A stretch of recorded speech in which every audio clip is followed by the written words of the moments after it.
జాను జైని ఒంటరిగా మాట్లాడాలి అంటూ ఒక గుళ్ళోకి తీసుకెళ్ళి నా ఇష్టాలకి నా అభిప్రాయాలకి విలువిస్తావా, నా వాళ్ళని కూడా నాలాగా ప్రేమిస్తావా, ఏ నిజాలు దాచకుండా నా ప్రేమ వాళ్ళకి శాపం అవ్వకుండా నాకు గౌరవం ఇస్తావా, నీ ప్రేమని నా నా వాళ్ళ మీద కూడా కురిపిస్తావా, నన్ను బాగా చూసుకుంటావా అన్న జాను మాటకి వాగ్దానం చేస్తూ ఇలా చెప్తూ ఉంటాడు జై.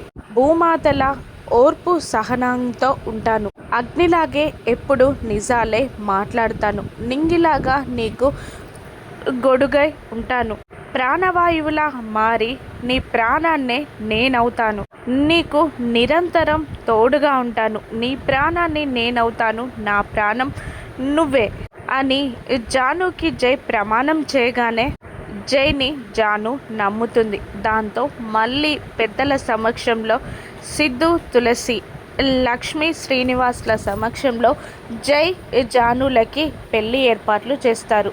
ఎర్రటి మంచి కంచిపట్టు చీరలో పుత్తడి బొమ్మల రెడీ అవుతుంది జాను.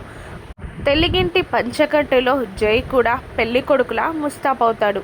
ఇద్దరిని సిద్ధు, తులసి పెళ్లిపీటల మీద కూర్చోబెడతారు.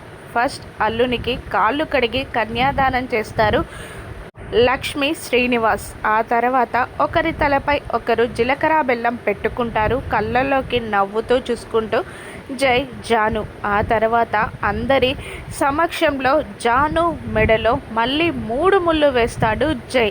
వీళ్ళ దాంపత్యం ఎలా ఉండనుంది? నిజంగా జై జానుని బాగా చూసుకుంటాడా, నీడలా కాపాడుతాడా?